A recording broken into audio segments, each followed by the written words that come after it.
You're watching the Battered Fans Network. Since 96, MLS has been the youngest soccer league. From 10 teams to 30, playoffs and parity. Battered MLS bring local guests to cover games. Analysis firsthand, not Google like other lames. Stats and recaps cover the West and East. Can't forget, we're on Sean Johnson, watch every week. DPs for the elite, Tam Gambit to the vets. Playoff trees as American as it gets. It's time to turn off the world, grab a drink and let's go. We're Battered MLS fans, so lock in on the show. We're Battered MLS fans, so lock in on the show. No question about it. I am ready to get hurt again. Welcome, everybody, to episode number 75 of the Battered MLS Fans Podcast. I am your host, Dave Garanet, and alongside me, I got two other Battered MLS fans. And let me start from my left to your right, Mr. Eric Holstrom. How are you doing, sir? I'm pretty good, man. I'm only lightly battered today. Like, this was a battered weekend, but I've had a good month-long stretch of non-battered skies. So, man, I mean, less batter than a Belgian waffle over here. We're supposed to talk strictly MVP today, but we're going to touch on LAFC just a bit because I do want to ask you about LAFC. But Fabian, Mr. Leagues Cup Commissioner, how are you doing, sir? Hey, I'm doing well. So far, so good. I still have a job as Leagues Cup Commissioner, so I'm happy, There we go. But no. Is there going to be a Leagues Cup next year? Yeah, right. I don't think so. I don't think so either, but you're the right person to ask, though. Yeah. Especially since it's going to be the World Cup. And speaking of which, we shouldn't play any games when there's an international break. I'm just going to say that. Well, there were none scheduled, but with all those tournaments that they throw in there, they have to find somewhere to put them. We had two games we would have had to make up. I don't know when we would make them up. Yeah, and you know what? It's Soccer Daddy. Me and you right here. Fabian, love the curls. Shout out to the curls. So, and Mr. Krabs said this should be a short show. So we'll see. All right. So without further ado, let's talk MVP. Obviously, we have a lot of Messi MVP, but I felt like it was important to discuss because obviously there's a lot of people that think that Messi gets it just because he's Messi. Which, by the way, I think that if there's even a tie, I think MLS will give it to Messi anyway, just because it's better for the league, right? You'll get a lot more eyes on the trophy if Messi wins it. So I thought even if he was in the conversation, he would get it. But let's start there. Messi. MVP, it should not be a popularity contest. It should not. But in this case, it would be. Even if he didn't statistically lead the league in goals, and I believe he's tied for the lead in assist. So he's earned it technically. But even if that wasn't the case, I think he would probably be at least in the conversation. Fabian, you cover the MLS as a whole, so I'll start with you. Yeah, hey, look, honestly, there is a portion of this that is player vote, which a lot of people forget. And when you have a player like Messi, if it was going to be very close, I think a lot of players idolize him. So it would be tough for Messi to lose that kind of player vote alongside the media vote as well, because a lot of media votes, in my opinion, I think go to a lot of people that don't really cover a lot of the league. I think a lot of media vote goes to possibly a lot of the broadcasters as well, and the broadcasters do love Messi a lot, at least on the Spanish side. I do know that for a fact. Messi is a player of a different caliber, of course, but Messi is winning a lot of those 50-50 votes because of the name, because of the brand, because he's the GOAT, right? But I don't think that's the case this year. I think this year he's made a case enough where he's been able to back it up with the goals and the assists. There was a point in time where I thought Dreyer had a great opportunity, but the biggest problem about San Diego is when they're in prime time or when they have the attention of the whole country, they haven't really had the second to kind of make a statement win or a statement performance. And Dreyer has been a hothead halfway through the season and got a couple red cards. So personally, when you're talking MVP, you have to be able to capture the fandom of everybody. You have to be able to capture everyone's eyes. And I think the only person that's done that this year is Bouanga and Messi. Now, Messi has turned a lot of heads this last game while Bouanga had to go with Gabon. And it's just tough to kind of, this whole kind of MVP is basically done and dusted because of this international break. You think so? You think before this weekend, you don't think Messi was a shoo-in? If Bouanga scored 3 goals in this last game and he had more goals than Messi and he's the leader of the Golden Boot, I think it's not a shoo-in. I think Bouanga has a case. Eric, you are an LAFC fan. Do you think that before this past weekend that Denny Bouanga should have been considered for the MVP? I don't feel like Bouanga's really putting up an MVP year this year, honestly. One thing with Fabian and San Diego under the lights, like, you know, maybe that's true, except when they played us on Sunday and beat us 3-2 in our house, like the whole country watching. I wish they were a little worse under the lights, but you know, that again, not so much. But I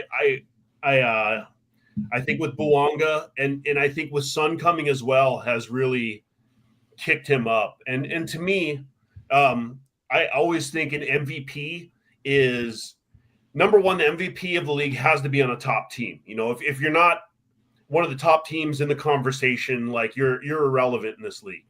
For at least for that season, you are. And so I think for me, the MVP is a player. If you take them away from the team, what's the biggest gap, like, of good to bad? Like how much does that team decrease? And to me, that's the most important thing on who is the MVP. Bologna has 10 goals in his last 6 games. Yeah, or 6 or 7 games. Now, we're talking full season, right? The MVP is a full season award, but if it was just the last 2 months, I think Son would be the MVP, right? Because once Son came, all of a sudden he changed that team, and Bologna was just freed. He was freed. He had I know he has space to play in because people have to worry about Son. 10 goals in 6 games. Like, he has how many all season? Was it 23? Look, Son, since he has gotten to LAFC, and this is including his first game where he subbed in for the last 30 minutes and, of course, drew a penalty to tie it, LAFC is averaging 1.91 points per game since Son has gotten here, which is, I believe, would basically put us tied with lead with Vancouver. And this is including the last 2 games that Son wasn't even there. So if you really look at it with Son, like, how much of a difference has he made to LAFC? A ton. He was like the piece that was missing. I think if Son had a bigger volume of work here, I think that we would be legitimately talking about Son as MVP. And if LAFC can keep this form into next year, I think at this point we'll be talking about Son as MVP if he doesn't have that locked up already. Now, you said that you thought that it was the biggest drop-off from that player being there and not being there. So who do you think is the MVP? Do you think it's Messi? I think it's Messi. And I told you when you asked me to be in the show, it's like, well, if you're looking for a contradictory opinion or a naysayer out of me, like, you're not going to get it. I will also say that I think last season that Evander should have had the MVP for Portland, because when they didn't have him, they were a complete mess. And when he was there, they were like, you know, a playoff team. And with Messi, I feel like Miami's like that this year, that his supporting cast, I don't feel is as good as they were last season. The players are as good, but it hasn't been working as well. And when Messi's out of that lineup, like, Miami is in big, big trouble. You know, they'll pull off some games, but, like, he is so important to that team that I think it's a clear case of MVP. Plus, his goal contribution, I think, is 4 or 5 ahead of that's goals plus assists are like 5 or 6 higher than the second place. So, like, Messi is driving that team, and he's driving Miami into the playoffs. He's 5 away from Vela's record of 49, I believe. He's at 44. I don't think he'll hit it, but that would be pretty remarkable. That was a hell of a season for the people that didn't see Vela's 2019 season. I mean, he scored 34 goals that season. And I wish Messi would play more, because if he did, I think that he would break that record, because he's like, when he scores, he's not scoring 1. He's scoring at least a brace. Fabian, I know you said Messi. I think we all agree that Messi at this point has earned it because, 1, Miami is just not the same team without him. And 2, he's just put up the numbers to back it up. But Messi aside, who do you think is in the conversation? Yeah, look, Sam Surridge and Hani Mukhtar have been having a spectacular season out there with Nashville, but they suffer from something that the Golden State Warriors suffered back in their days with Kevin Durant and Steph Curry being on the same team. It's hard to have two MVP candidates when On the same team. Yeah. on the same team, right? Yeah, I agree. It's a lot easier to have one MVP candidate on one team and then just run away with it. So it's kind of a blessing and a curse for them out in Nashville. Evander, again, another guy who's having a spectacular season in Cincy. It just wasn't the same Evander, or I would say it was a great Evander as well, but it wasn't the same type of season that they were having out in Cincinnati compared to what Messi's having here in Miami. I just think Messi's hit another level. He had to hit another level. They're going to end up with no silverware, at least for the MLS Cup playoffs, but his level has been better this season than last. But last season, let's not forget, he was injured. He did miss a couple of games, and he wasn't available for those summer games that Tata Martino did well with Inter Miami. So I think this is a cakewalk for Messi. He's going to win the popular vote anyway. He's going to get the stats to back it up. But it was, in my opinion, second place would have been Bouanga. Then third would have gone to either Sam Surridge, and then fourth probably Evander. Wow. Okay. See, because I always thought that Dreyer, what he's doing with San Diego, an expansion team, I think it's almost unheard of. I know St. Louis did it, but St. Louis, I thought it was more tactical the way they were doing it. But Andre Dreyer is balling, and I thought that it was between him and Messi, in my opinion. And I thought that Evander probably third, because what Evander did with Cincinnati, I thought, at least me personally, didn't think that he could do, was Lucho Acosta was everything to that team. Yeah. There was a stat last year that came out that they hadn't won a game since he arrived that he didn't play. It was like insane. And then he comes on, and they're second or third in the Supporter Shield race. Like, I think that what Evander has done on that team, I think it's remarkable. So for me, I would have gone Dreyer and then Evander third, with Messi obviously first. And like you said, I think the whole Nashville thing, I think they just canceled each other out, unfortunately. Yeah, look, I'm going to be honest with you. I think a lot of this has to do with what have you done for me recently. Yeah, and I think Dreyer had the best start of the season of anybody. And I think they've been kind of withstanding staying at the top of the Western Conference. Again, the Western Conference is an easier conference, so there's possibility that you could lose some votes there. I think having LAFC possibly pass them and Vancouver pass them. I mean, halfway through the season, they got Mueller, right? If we want to talk about halfway MVPs, Mueller has to be up there too, because he's been electric. And I think he's kind of stolen the thunder from Dreyer. And I think Son's stolen the fire from Dreyer too. And I think for me, I think Dreyer had a great season, but I still think it lands him out of the top three. Eric, where was LAFC? And it's a serious question. Where were they in the standings before Son arrived? Because I can't remember, but they were supporters in the top four. In the West, we were, when he got here, I believe we were in 5th place. Okay. And in the Supporter Shield, we were like 12th or 13th. Yeah, I think Son. I know why he can't be, right? Because he's played very minimal, but man, the impact he's made on that team, like. Before he arrived, everybody was like, let's just end this season so we can get Dolo out of here already. Yeah. And all of a sudden, Dolo has a chance to raise a trophy at the end of the year, because who wants to see LAFC in the playoffs right now? No, 100%. I mean, with he and Bouanga, and part of it, what they've done smartly is we've been changing our lineup now to basically playing a 5-3-2 and just sticking Bouanga and Son up front, and then putting an extra midfield in there, kind of to help press. And then once we get in the second half, they'll open up the game. They'll pull a center back. They'll switch to a 4-3-3 and put David Martinez or Nathan Ordaz in there to start running against tired defenses. And it's we become very dangerous towards the end of the game when we're able to do this. And so I agree. I think LAFC has become I don't even think they're a dark horse anymore, but we'll also say that we're doing this despite Dolo, not really because of Dolo. Yeah, and Franklin, Fabian said that Messi would win. Yeah, Messi is MVP. Don't get that wrong. Yeah.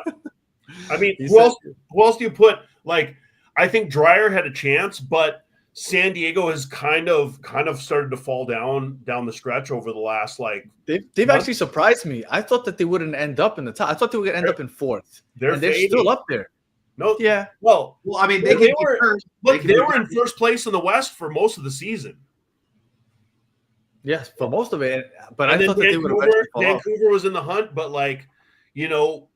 when we lost to San Diego, we were sitting 12 points behind them, a couple games in hand as well. But even with our games in hand, San Diego still had the lead on us to come through this. And San Diego has really they've not gotten some results on the road here. And so they've dropped points that I didn't expect. If you look at their first 75% of the season on that path, they're not collecting points as fast as they did the first 3 quarters of the season. So they're, to me, and I think Fabian as well, paying attention to the West, they're losing steam down the stretch right now. Yeah.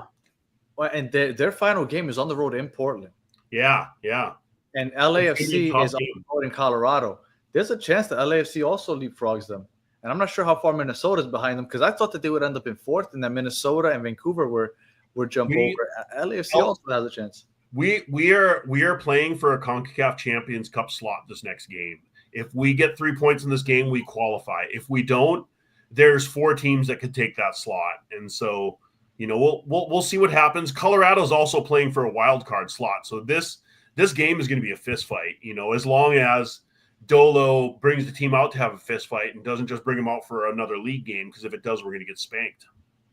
Do you think there's a team more than any other that needs home field advantage, Fabian?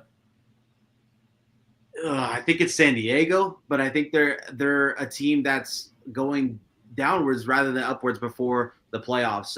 Vancouver's another team that plays, I think, pretty good at home, especially with all that travel that teams would have to do to get there.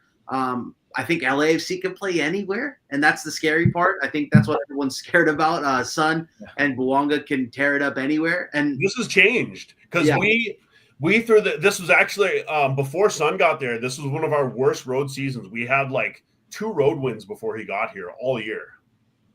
And I think if LAFC gets anywhere now, it becomes a home game because of Sun, right? I know if the Quakes sneak in and they get 8th spot, and then it's LAFC in the first seed, the Quakes are gonna play 2 away games basically, because it's literally gonna be a Sun mania out here in the Bay Area. So it's interesting to see. I think LAFC is the most dangerous team, of course, but I think Vancouver has something to say. But I think they're gonna need home field advantage more than LAFC for sure. And I think they benefit from it the most. I think nobody wants to play in that carpet that they call over there, turf or whatever, because I've seen teams play up there. And I think outside of Vancouver, only NYCFC have a bigger home field advantage. But because of the standings, NYCFC doesn't have much of a foot to stand on as far as home field. But yeah, Vancouver, I think, benefits from it the most. Do you guys think Philadelphia's for real? Philadelphia reminds me a lot of San Diego. I think they got the Supporters Shield, yes.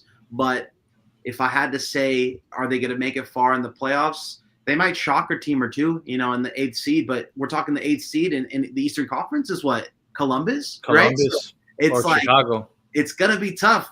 Maybe they can take down Chicago, a team that's not too experienced in the playoffs. But, man, if they get Columbus, it's going to be tough for them. You know what? And I remember I was watching back our preview show when I told you I thought Philadelphia would be good this year. But I didn't think that they would be top of the league good. And if for some reason, I still don't think that they'll make it to the Eastern Conference Finals. I think they'll somehow run into a team because the East is deep, man. When the 9th seed currently is Columbus, that's tough. Columbus is dealing with a lot of injuries. I was going to say they're so injury depleted. And see, I think this attitude on Philadelphia, I think Philly's making the finals. They're my pick for the finals in the East. Nice. Look, show me anything about that team that says they don't deserve. They locked up the Supporter Shield 2.5 weeks ago in the East, which is a super competitive. They've just been solid all the way through it. They've conceded the least goals in the league by a few.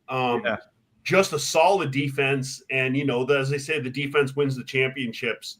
defense you can take on the road, although they're going to be at home the entire time. So I think Philly's going to be representing the East here in the finals. You can call me on that later. My thing with Philly is that I thought Quinn Sullivan was their best player all season, and he's out for the year, and I think that's a big blow. My whole thing is the MLS Cup playoffs after the first round, after that home and away. You got that week off? Yeah, they love to have upsets, and I think Philly coming in at 1, I think they're very susceptible of an upset. Columbus? I think Columbus beats them if they go 3 best out of 3. It depends on if they get Diego Rossi back, because that's a key part of their offense. Right now, they're having a tough time even getting anybody up there. What about the new striker? When's he coming back? I forgot his name. Ali? If I'm not mistaken, it would be the MLS Cup playoff, MLS Cup final. Excuse me. So it's like late. You know what I hate about these playoffs? The fact that it's a random 3-game series. You just make it a 2 legs, home and away. It's 3-game series. So if you go and you win your first 2 games, you have basically 3 weeks off. You have 3 weeks off because you don't play that 3rd game. Then you have an international break the following week, and then you got to wait the following week to go in. I think that's ridiculous.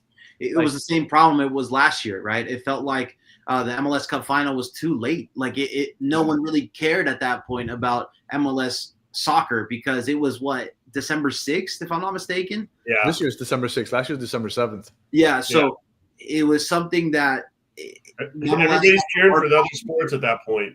Yeah, exactly. Look, it's almost like a disadvantage to win the first 2 games because all of a sudden you get 3 weeks off. Your fans are no longer thinking about soccer for 3 weeks. Like, it's ridiculous. They got to fix that. But we'll see. Fabian, Eric, much appreciated for joining us to talk a little MVP. Eric, please let everybody know where they can find you. Yeah, you can find me at Section 128 Podcast. And you can find me, Eric Holstrom, on Twitter. And that's pretty much it. And Fabian, make sure that you guys go visit Fabian. He's got his awards up right now. And for best team specific podcast, just make sure you just do a write-in ballot for Battered Herons. Go ahead, Fabian. Make sure you guys vote on my award shows. Battered MLS Fans is up for best MLS podcast. So definitely, if you do like this show, definitely shout it out, and that you guys have a good chance. So it could be a possible win for you guys. Yeah, for sure. I appreciate that. And shout out to Amy, birthday November 27th. So happy early 6-week early birthday. Shout out to you. And Mr. Krabs, the playoff schedule is so strange. It is. I mean, Mr. Krabs is kind of strange too. So fair. Much appreciated to you guys, and we'll be back later this week to talk just playoff scenarios now that we got decision day. So decision day is always fun, so I'm looking forward to it. If you're listening on audio, appreciate you listening all the way to the end. Please leave us 5 stars, comment, review, all that good stuff. If you're watching on YouTube, thank you for watching to the end. Please like and subscribe, and for those in the chat, as always, you guys are the best part of the show. And Mr. Krabs can't argue that. Absolutely. And we will be back later this week. So until the next one, have a good one.